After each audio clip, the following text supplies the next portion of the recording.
Hey everyone, and welcome back to I'm Wearing a Hat because I don't like how my hair looks today. Today I'm going to be counting down my top 10 favorite video games. Now, I have done a video like this back in 2020, but obviously opinions change over time, so we can kind of treat this video as like a 2024 update. This is just my personal list, so I'm not claiming any of these video games to be objectively the best ever, but if you disagree with me, let me know in the comments. I'm not gonna get mad.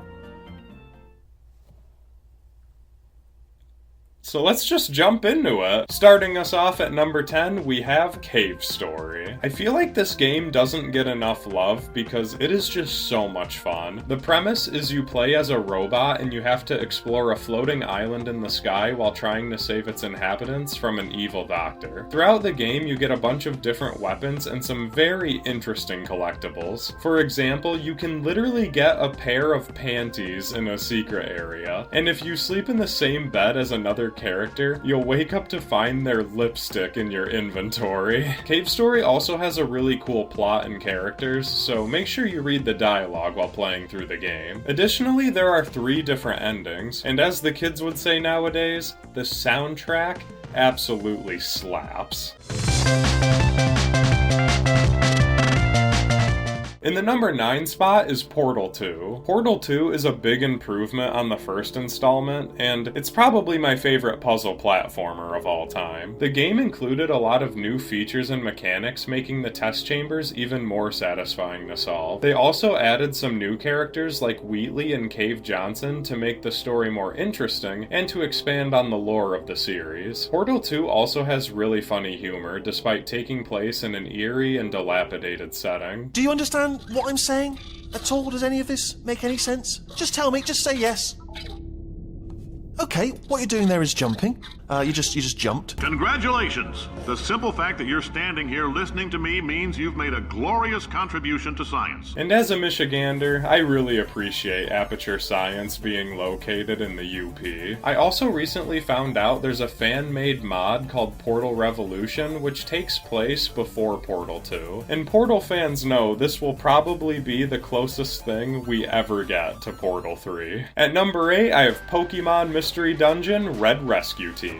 This game is easily my favorite Pokemon spin-off. In Red Rescue Team, you play as a human that turned into a Pokemon, and then you team up with a partner to help save other Pokemon from dungeons. I remember getting this game for Christmas, and I put an insane amount of hours into it. It was really fun exploring the Pokemon Square and traversing the dungeons while fighting off a wide variety of different Pokemon. I would also take the personality quiz a bunch of times just to see what Pokemon I would get. The story in Red Rescue Team is really intriguing, and we all know that only real men cried during the end of the main story. They released a remake of this game for the Switch in 2020, but they also recently added the original to Nintendo Switch Online, which I thought was pretty awesome, especially since you can't download it on the Wii U eShop anymore.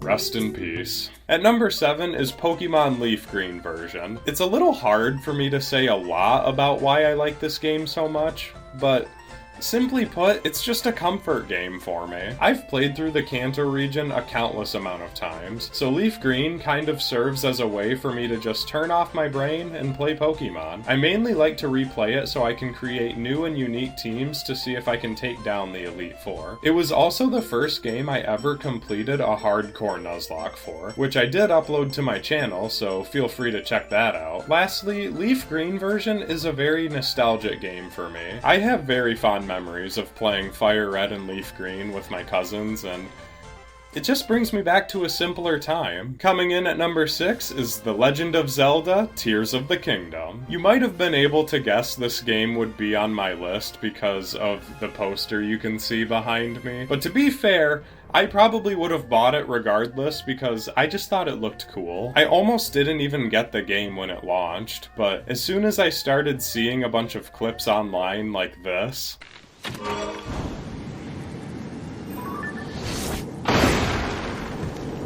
I was like, son of a bitch, Nintendo, here's $70. It's hard for me to say anything you haven't already heard about this game, but I just love exploring the open world more than anything. And the different abilities that can be used for building, ascending, recalling, etc. give the player so much creative freedom for solving puzzles and completing objectives. I'm not a big combat guy, but I do enjoy trying to find a bunch of different ways to take out enemies. Every time I sat down to play, it was always really tough to find a stopping point. And I'd even say I enjoyed exploring and filling out the map more than I enjoyed boss fights and advancing the story. I had so much fun playing Tears of the Kingdom, and I definitely want to play through it again sometime. In my opinion, it's probably the best Zelda that exists, with Breath of the Wild being a very close second. Please don't kill me, Zelda fans. For the number 5 spot, I chose Spider-Man. No, not Spider-Man. Spider-Man. Okay, Spider-Man 2018. This game makes you really feel like Spider-Man. But seriously, I absolutely adore this game. I don't think there's any other game besides the sequels where I'd much rather take the long way than fast travel. Similarly to Tears of the Kingdom, I like Spider-Man because I can explore the open world while doing a bunch of stuff that distracts me from advancing the plot. I'm not trying to go back to the whole feeling like Spider-Man thing, but it definitely feels fitting to be swinging towards your next objective, and then you all of a sudden end up stopping a robbery on your way there. With great power comes great responsibility.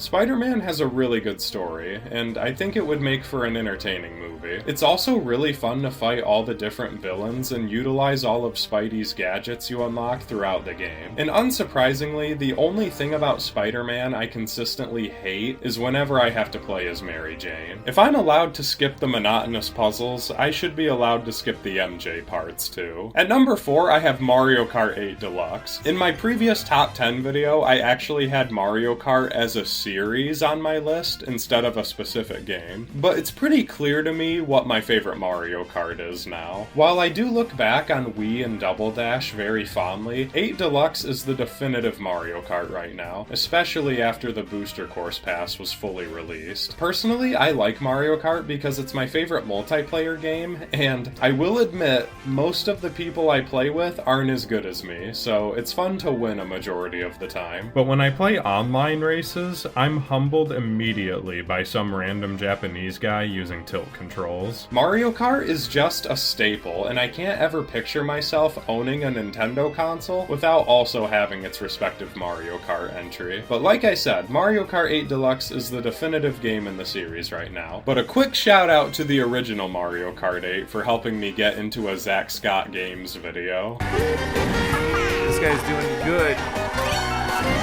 Evan, blue shell's coming for him though. Don't go for, yeah, go for Evan. There we go. Oh man, I'm so sorry. I do feel a little bad, but not really. Oh no. Oh no. Oh, so close. So close.